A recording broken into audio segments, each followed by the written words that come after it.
So hello everyone, welcome to CS Vision. So this is Chandan Kumar, Computer Science Professor, as well founder of CS Vision. So as parents, here in this session we are going to see the important details related to your upcoming exam. So यहाँ पर जितने सारे parents है जो कि UGC NEET का exam देने जा रहे हैं, आपका एग्जामिनेशन डेट ऑलरेडी अनाउंस हो चुका है and very soon you are going to attend your exam. So this is important and peak time. So in the session, we are going to see all the details related to exam. कि ये जो आपके पास 15 day का जो time है, so how you are going to utilize, how you are going to prepare your exam, okay, and how you are going to build yourself in 15 days. Okay, so here we are going to see each and everything. Also we are going to see the 50-day strategy plan कि आप कैसे preparation करोगे अपने exam को लेके. As well we are going to see कि UGC NET की अगर बात करें सिन video we are going to attend the two paper, paper one as well the paper two. So paper one में आपका एग्जिट कौन कौन से सब्जेक्ट है जिस पे आप ज्यादा फोकस करें and exactly we are going to score the good marks. Also we are going to see because I'm the professor of computer science, so here I'm going to guide related to the computer science, but in paper one I'm going to guide कि how you are going to score as well how you are going to solve more than 40 plus question. Okay, so see, just we are going to start. Before that we are going to see the NTA announcement related to your upcoming exam. So see here, अगर हम बात करते हैं यहाँ पे, तो ये जो देखेंगे आप पब्लिक नोटिस कब आया था. सो टुडे 17 दिसंबर को एनटीए ने पब्लिक नोटिस जारी कर दिया है. What we are going to get here also, आप यूजीसी नेट के ऑफिशियल वेबसाइट पे जाके आप पूरे डिटेल को देख सकते. सी हियर, यहाँ पे अगर आप आएंगे तो यहाँ पे वेबसाइट का यूआरएल भी दिया हुआ है, https then username.nd.nic.in. This is the official website. तो यहाँ पे जाके आप सब्जेक्ट वाइज डेट को देख सकते हैं, एज वेल शिफ्ट को देख सकते हैं कि आपको कौन सी डेट में आपका एग्जाम है, एज वेल कौन सी शिफ्ट में आपका एग्जाम है. ठीक है, तो ये जो नोटिफिकेशन है आज रिलीज किया है एनटीए ने. ठीक है, तो अगर हम बात करते हैं एग्जिट आपका date, there is nothing changes. आपका जो डेट है वो स्टार्ट कब से हो रहा है, 31 दिसंबर से, एंड कब तक जारी रहेगा, तो 7 जनवरी 2026 तक. तो क्योंकि इसमें टोटल 87 सब्जेक्ट होते हैं, सो दैट आप अपना लाइक कौन से सब्जेक्ट से आप एग्जाम देने जा रहे हो उसके अकॉर्डिंग आप डेट देख लेना, and based on then start your preparation. So meanwhile it will going to start from 31 December. That's why you have just 14 to 15 day of time. ठीक है, so ये जो आपके पास जो पिक टाइम है इसको आप कैसे यूटिलाइज करोगे. So all the details we are going to see in the session. Okay, चलिए स्टार्ट करते हैं. So see here, this is the first important topics related to your preparation. So what is the topic? Avoid going out. So see here the detail. Smart preparation tips and study for last 15 day UGC NET exam 2025 December. So this is the important data related to your preparation. So avoid going out. Why I'm going to discuss about these topics? Because अभी का जो आपका month है, if you talk about the December, this is the marriage, आपके relative, cousin, brother, sister, what ever. अभी ये देखोगे तो दिसंबर टोटली मैरिज फंक्शन रिलेटेड ये आपका क्या चल रहा है, मंथ चल रहा है. सो ऑब्वियसली अगर आपका मान जाओ कि आपके पर्सनली ब्लड रिलेटेड हो गया या आपके रिलेटिव हो जहाँ पे कोई मैरिज है, फंक्शन है, whatever, so it's a mandatory you are going to attend. But it not sure कि आपका जो प्रिपरेशन है उसको आप साइड कर दो और मैरिज में एंजॉयमेंट अपना स्टार्ट कर दो. This is not a proper way. So what you are going to do, obviously whenever you are going, either you are going to travel from one places to another places, keep with you, keep your important whatever notes you have prepared during your preparation, so keep notes with you. ठीक है, जैसे आपको time मिले, whenever you are going to get the time, whenever you are get free, start preparation. Okay, start preparation, अपने notes का proper revision करते रहे, ठीक है। और अगर लग रहा है कि थोड़ा कंप्रोमाइज हो सकता है, अगर आप अटेंड नहीं करते हो मैरिज अटेंड, आप कोई भी फंक्शन नहीं करते हो, तो अगर लग रहा है कि मेरे न जाने से कोई फर्क नहीं पड़ने वाला है, मेरे न जाने से किसी तरह का कोई लॉस नहीं होने वाला, सो बेटर है अवॉइड गोइंग आउटसाइड, ठीक है। अगर आपके फैमिली या फैमिली मेंबर हो गए, आपके पेरेंट्स हो गए, आपके ब्रदर सिस्टर, अगर उनके जाने से ये सारे जो भी activity whatever you are going to perform, अगर वो फुलफिल हो जा रहा है, it's better for that you don't go outside and most probably focus on your preparation, focus on your preparation, because आपके लिए एक एक डे इम्पोर्टेंस है। बिकॉज आपने जो 6 मंथ्स 1 ईयर जो टाइम दिया है प्रिपरेशन को लेकर, अगर ये 15 डे आपने एंजॉयमेंट करने में लगा दिया ना, तो वो सारा 1 ईयर आपका वेस्ट हो जाएगा। So no need to waste your whole 1 year preparation. Okay, so this is more important. So not related to marriage and any other function, like anywhere, like किसी रीजन किसी वे अगर आप बाहर जाना चाहते हो या घूम रहे हो या वट एवर डूइंग, सो अगर वो इम्पोर्टेंट है, बहुत ज्यादा important, then you can go, otherwise try to avoid going outside. Okay, this is the first step. What about the second step? Don't waste time reading all the concept again and again. Why? अरे आपने 6 months से 1 year preparation कर रहे हो, from 6 to 1 year से आप preparation कर रहे हो, now I want to like reading all the concept, just focus on important concept, whatever important to you, and ये important concept कहाँ से आएगा, जो आपने शॉर्ट नोट्स बना के रखा हुआ है ड्यूरिंग द प्रिपरेशन, इस पे ज्यादा से ज्यादा फोकस करिए आप, ठीक है। जो जो आपने शॉर्ट नोट्स बनाया, जितने सारे इंपॉर्टेंट पॉइंट, जितने सारे इंपॉर्टेंट कॉन्सेप्ट है, जिसके बेस पे एग्जाम में क्वेश्चन पूछे जाते हैं, उसका आप ज्यादा से ज्यादा रिविजन करें।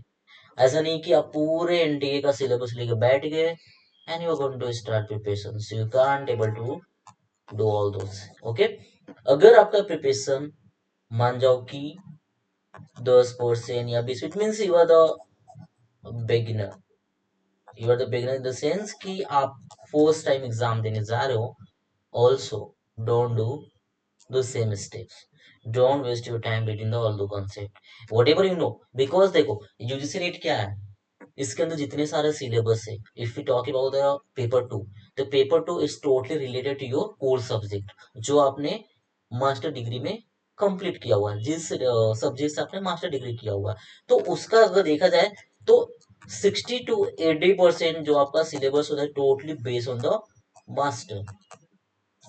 तो आई नो कि सारे कंसेप्ट क्लियर ना हो, but you know about the 30 to 40% concept आपका तो ऑलरेडी क्लियर होगा। Once you are going to see the syllabus of paper 2, then you are going to realise ये कंसेप्ट तो हमने मास्टर डिग्री में ऑलरेडी पढ़ रखा है, सो दैट जस्ट उसका जो इम्पोर्टेंट कंसेप्ट है उसको आप प्रिपेयर करें, बिकॉज अगर आप बहुत टाइम से प्रिपरेशन करें, then you know about the importance of the question, कि कौन से सब्जेक्ट सबसे ज्यादा क्वेश्चन पूछे जाते हैं, ठीक है।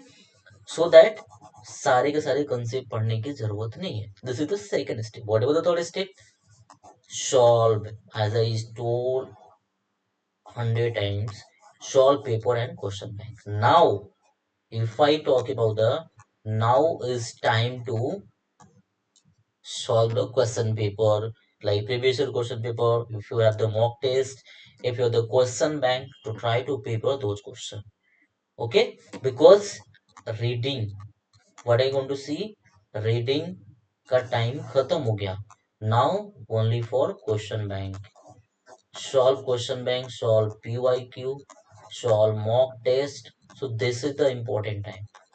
So in the 15 days just try to solve the question, because why, कि when you are going to solve the question, you are going to get the variety of question and you are going to realize, you are going to judge your concept कि अभी तक आपने जितना preparation किया हुआ उस preparation level से how much question you are going to solve, ठीक है। सो दैट्स वाई अभी का टाइम है क्वेश्चन पेपर सॉल्व करने का, न कि कंसेप्ट को revise as well, whole concept को रीड करने का। So try to solve more and more question in this time, ठीक है। So more to more question solve करने की आप कोशिश करें। This is the third step. What about the next step? Next step, easy subject first. अब देखो, आप easy subject first, this is the important study, so how you going to realize which one is the easy subject? अब देखो, अगर हम बात करते हैं यूजीसी नेट के पेपर वन के बारे में, because paper one paper two each having the, paper one में टोटल हमारे पास कितना है, 10 यूनिट्स है। तो देखो 10 यूनिट्स में क्या है, अगर हम कुछ कुछ पेपर्स की बात, सब्जेक्ट की भी बात करते हैं, जैसे कि आईसीटी हो गया, जैसे कि आपके पास लॉजिकल रीजनिंग हो गया, जैसे कि कम्युनिकेशन हो गया। Now if I talk about the teaching aptitude हो गया, देन रिसर्च हो गया, देन ये सब जो जो पेपर्स है ना, this is the very easy. And when you if you have the knowledge about the basic fundamental concept, then easily able to pick and easily able to solve each and every question. अब देखो ICT क्या है, because this is a very simple, because here you are going to get the 5 to 6 question based on the ICT, it means 10 to 12 marks के question आपके आते हैं ICT से। तो यहाँ पे सिंपल फंडामेंटल कंसेप्ट होते हैं कि कंप्यूटर से रिलेटेड हो गया, number system as we already started, तो आप प्रीवियस लेक्चर को देख सकते हो, ऑलरेडी हमने बताया भी है कि कहाँ से कैसे कैसे क्वेश्चन पूछे जाते हैं, कितने मार्क्स के क्वेश्चन पूछे जाते हैं। Also we have started the series, so at the last you are going to get total 10 to 12 marks कैसे स्कोर करेगा, सारे के सारे कंसेप्ट हम डिस्कस कर देंगे। Logical reasoning, this is very important. Communication क्या है ना, this is a very very very very easy topic, very easy subject, communication. Okay, easily आप क्वेश्चन पढ़ के then you are going to realise कि this one is the right answer. This is also simple. Teaching aptitude बहुत easy है। Reading, this is also important. Research, next one है, देखो सबसे important अगर हम बात करते हैं तो जो आपका एप्टीट्यूड क्वेश्चन होता है, मैथ्स से क्वेश्चन, ये टोटली 5 to 8 क्लास स्टैंडर्ड के क्वेश्चन पूछे जाते हैं, जो कि बहुत ही सिंपल होते हैं। मोस्ट प्रॉब्ली क्वेश्चन क्या आते हैं, तो इसके अंदर अगर हम बात करते हैं what going to be here, तो जो मैथ्स के पेपर आपके होते हैं, इट मीन तो एप्टीट्यूड के पेपर जो होते हैं इसको बोलते हैं एप्टीट्यूड। तो जो एप्टीट्यूड होते हैं इसके अंदर दो आते हैं, एक आपका रीजनिंग हो गया और एक आपका एप्टीट्यूड। रीजनिंग में क्या हो गए, most probably number system, then आपके blood relation, sitting arrangement, then direction, okay, ranking and ordering. Ranking ordering हो गया एज वेल। जो जो इंपॉर्टेंट क्वेश्चन है, उसको जो सीरीज है उसको आप अच्छे से कर लेना। सबसे ज्यादा इंपॉर्टेंट क्या है, यहाँ पे इसे क्वेश्चन 100% आता है, कोडिंग एंड डिकोडिंग। तो ये सब जो इजी इजी रीजनिंग क्वेश्चन, जहाँ से 2 से 3, इट मीन 4 to 6 मार्क्स का question you are going to get from the reasoning. Then here you are going to get, अगर हम मैथ्स की बात करते हैं एप्टीट्यूड का, तो you are going to get question from the ratio and proportion, then profit and loss, then you are going to guess the question from the average, percentage, then somewhere maximum 90.9% question you are going to get time and work। तो ये सब important topics है जो कि आप शुरू से पढ़ते आ रहे हो, तो इन सब पे अगर आपका अच्छे से कमांड है, then easily you are going to score 10 marks from this section.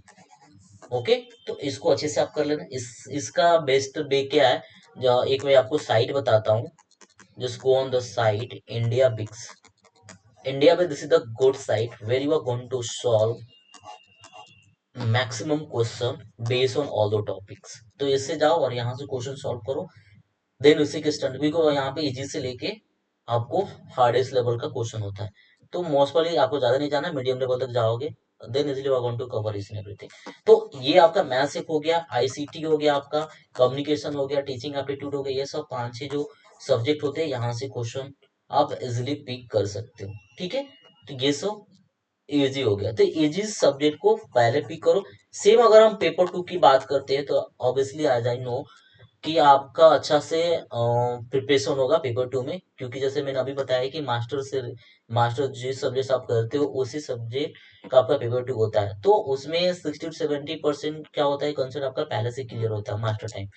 तो आप यू नो अबाउट दैट कि क्योंकि मास्टर आपका पेपर 2 में 10 यूनिट्स होते हैं, तो कौन सा यूनिट आपका सबसे स्ट्रांग है उस पर आप ज्यादा फोकस करें। ठीक है, और उसके जो इंपॉर्टेंट कंसेप्ट है उसको आप रिवाइज करो। तो this is the 4 step. So let's see the next one. Now we are going to see do not think too much and start work. What going to be here? कितने सारे student का strategy होता है, they are going to think lot of thing, सोच, अब आप बहुत कुछ सोचने लगते हो ड्यूरिंग दैट जो आपका पिक टाइम होता है। तो यहाँ पे क्या होता है ना कि आप डीमोटिवेटेड होना स्टार्ट हो जाते हो। तो ये गलती आपको नहीं करनी। Don't think too much, just do, give your 100% with smart work, not a hard work. Smart work के थ्रू 100% अपना दो। ज्यादा कुछ सोचने नहीं है, ज्यादा सोचोगे तो निगेटिविटी स्टार्ट हो जाएगी, then you are going to panic. तो ये सब जो स्ट्रेटजी आपको फॉलो नहीं करनी है, किसी तरह का वर्डन अपने आप पे नहीं लेने हैं, जस्ट माइंड को कूल रखनी है और जो मैं बता रहा हूँ उसके अकॉर्डिंग आपको फॉलो करनी है। Then easily you are going to give you 100% and going to secure good marks, going to secure good marks in the examination. Okay, so don't take too much, just give your 100% with the smart work. Okay, ऐसा भी नहीं सोचना है कि यार मैं जैसे कि आप मॉक टेस्ट दे रहे हो या you attending the previous question and you are scoring very less marks, then you are going to compare with that कि लास्ट ईयर का जो कट ऑफ था इतना था, मेरा तो इतना ही कम आ रहा है। Don't worry about that. अब क्योंकि अभी टाइम नहीं है कि आप जिस एरिया में आप वीक हो उसको टाइम देके आप उसको कवर करो, this is not a time for that. क्योंकि हमारे पास जस्ट 14 to 50 डे टाइम है, in between just we are going to solve PYQ mock test as well the जितने अगर आपके पास क्वेश्चन बैंक है तो उसको आप सॉल्व करें। ठीक है, so this is the best study to next, as I already told, PYQ and mock test important. This is the most important because previous year question solve करने से क्या होता है कि you are going to see the overview कि ऐसे कौन सी question है, कौन सा कंसेप्ट जो बार बार रिपीटेड हो रहा है। तो क्या है कि you are going to secure yourself कि ये क्वेश्चन तो आएगा as well on the same pattern we are going to see the going to get the question.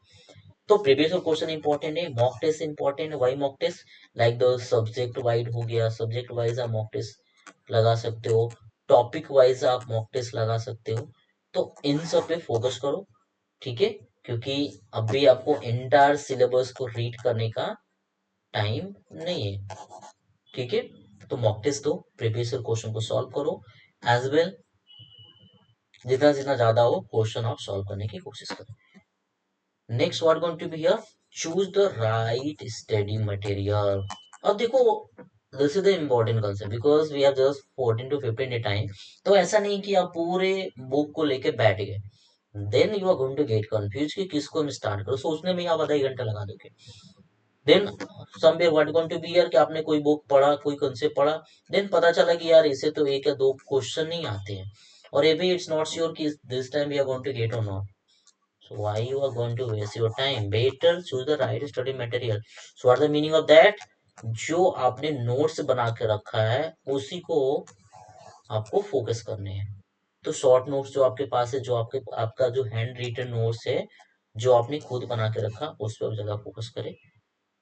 This is the best way for that. आपको पूरे entire book को read करने की time नहीं है because you are just 14 to 15। Okay, let's see the next one. Preparation realistic timetable. What the meaning of that?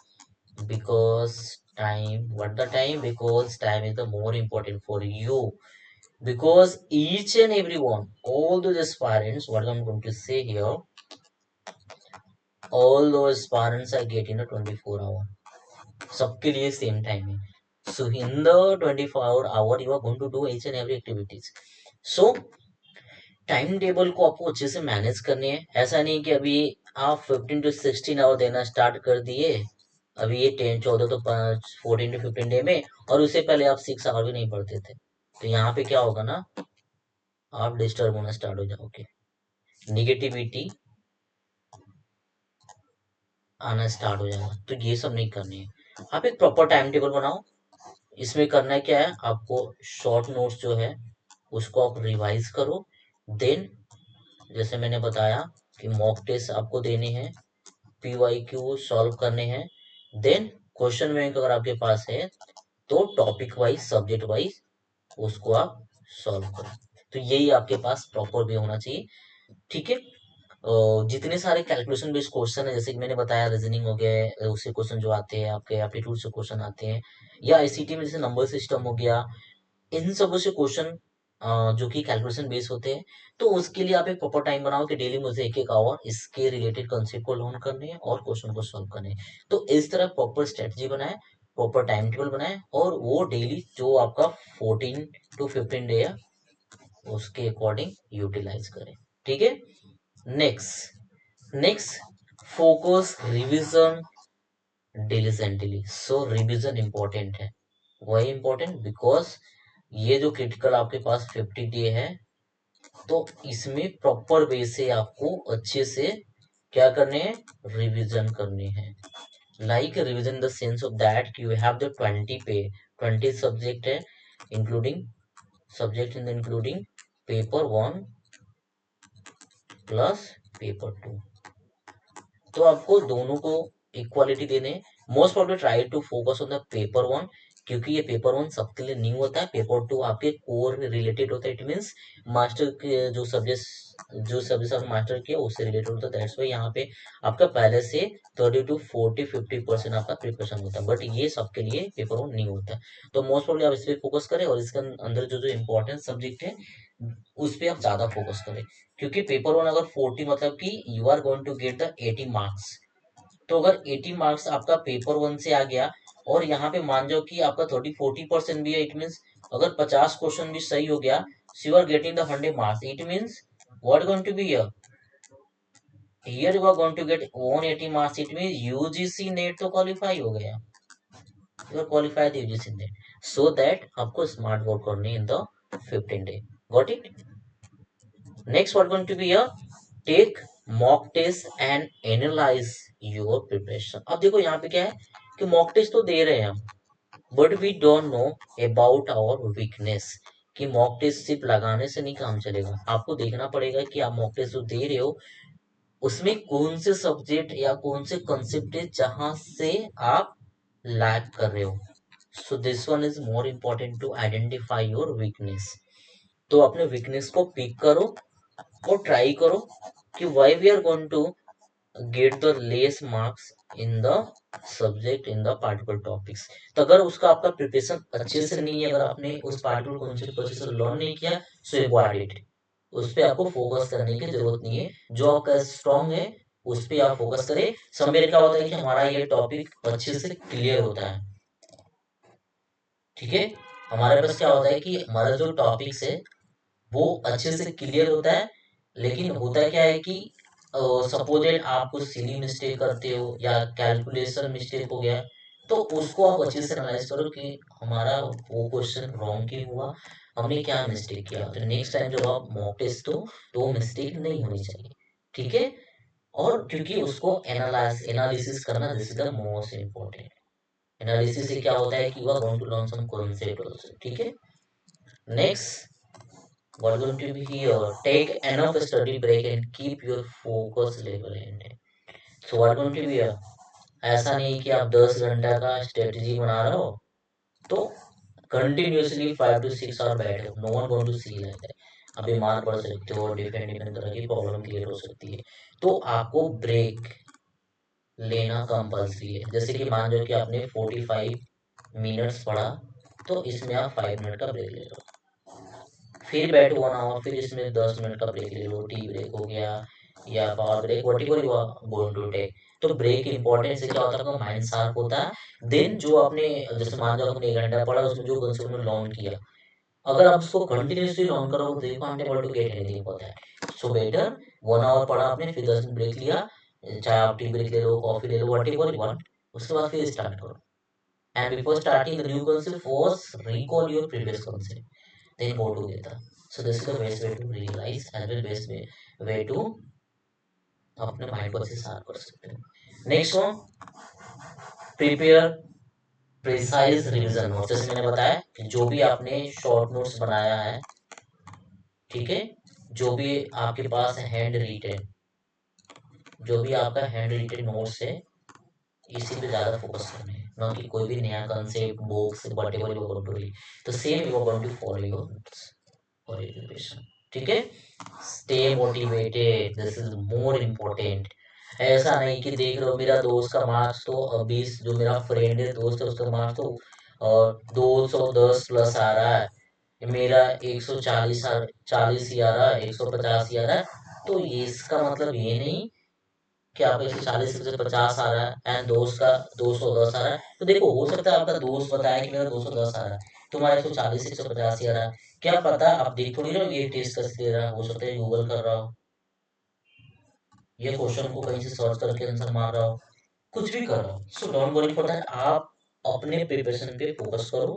अगर आपका 140 first test में आया, so try to increase in the second test कि आपका 150 प्लस है, third में 160 plus है, तो टारगेट ऑलवेज टारगेट कि मुझे eight the last 200 plus score करना है।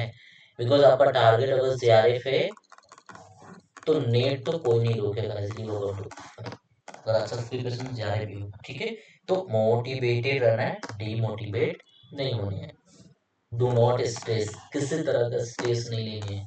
ठीक है, स्ट्रेस इन द सेंस किसी तरह का टेंशन मान लो कि स्ट्रेस इन द सेंस कब क्या होता है कि हमारे फैमिली मेंबर्स में बहुत सारी की प्रॉब्लम चलती है जिसको लेकर हम स्ट्रेस ले लेते हैं। सो देखो ये जो 15 डे टाइम है आपके लिए बहुत ही पिक टाइम है, तो इसमें आपको किसी तरह के स्ट्रेस नहीं लेने, फैमिली का मैटर है, फैमिली के पास ही रहने दो, खुद के पास आने की कोशिश मत करो।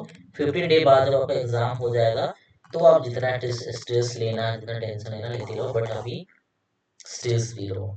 ठीक है, डू नॉट स्ट्रेस, बिकॉज एक बार स्ट्रेस में चले गए, डिमोटिवेट हो गया, you are able to prepare everything. Because अगर आपने 1 ईयर से प्रिपरेशन किया, 1 ईयर से अगर आप प्रिपेयर कर रहे हो एंड यहाँ पे ये 15 डे अगर आपने वेस्ट कर दिया तो ये टोटल वेस्ट हो गया आपका। सो बेटर है 15 डे को अच्छे से यूटिलाइज करें। Okay, stay away from peer pressure। अगर प्रीवियसली कोई भी प्रेशर है, कोई भी टेंशन है, forget about that in the 15 days, this is the important for you। Forget about all the pressure and all the tension, tension को side रखो और प्रिपरेशन को अच्छे से करो। ठीक है, तो प्रिपरेशन को अच्छे से करो, this is important for you. ठीक है, किसी तरह का family matter whatever pressure tension जो भी है सबको फॉरगेट करो। ठीक है, सो डू नॉट स्ट्रेस और get nervous 1 day before the exam, this is much important. जैसे कि मान जाओ हमारा पेपर कल है, कल हमारा 17 है, टुमारो 18 को हमारा पेपर है, सपोज दैट। तो ऐसा नहीं कि आज आप खूब टेंशन ले लो, खूब सोचो कि यार कल क्या होगा, कैसे क्वेश्चन आएंगे, but because lot of thing you are going to thought about that, so इससे क्या होगा ना कि निगेटिविटी आना स्टार्ट हो जाएगा, और जो भी आपने प्रिपरेशन किया हुआ ना सारे के सारे वेस्ट हो जाएंगे। You can't able to solve a simple question in the examination when, अगर आप नर्वस हो गए तो। So we motivate, we positive before 1 day of exam. ठीक है, सो अभी हमने जो बताया ये आपके लिए इम्पोर्टेंट स्टेप्स है, तो ईच एंड एवरी स्टेप्स को आपको फॉलो करने हैं, ये जो आपके पास जो रिमेनिंग टाइम है। ठीक है, आई होप आप यूटिलाइज करेंगे। तो thank you for watching, don't forget to subscribe. तो चैनल को सब्सक्राइब करें और इस वीडियो को अपने दोस्तों को भी शेयर करें ताकि उनको भी ये स्ट्रेटजी के बारे में पता चले। ठीक है, और let's see also comment in the comment box, अगर आपको लग रहा है कि मुझे कोई कंसेप्ट लर्न करने हैं इन पेपर 1 में, तो आप नीचे आप कमेंट करेंगे सर मुझे इस टॉपिक पे डाउट है, तो please prepare one video based on the topic, so definitely I'm going to prepare one video, or very soon I'm going to upload. So once you like that, comment in the comment box, so within 1 to 2 day I'm going to provide the video, going to provide the lecture in the on the YouTube channel. ठीक है, so please subscribe the channel, share with your friend so they can also get and be motivated. So thank you everyone, see you in the next session. Till it, bye bye, and have a learning with CS Vision.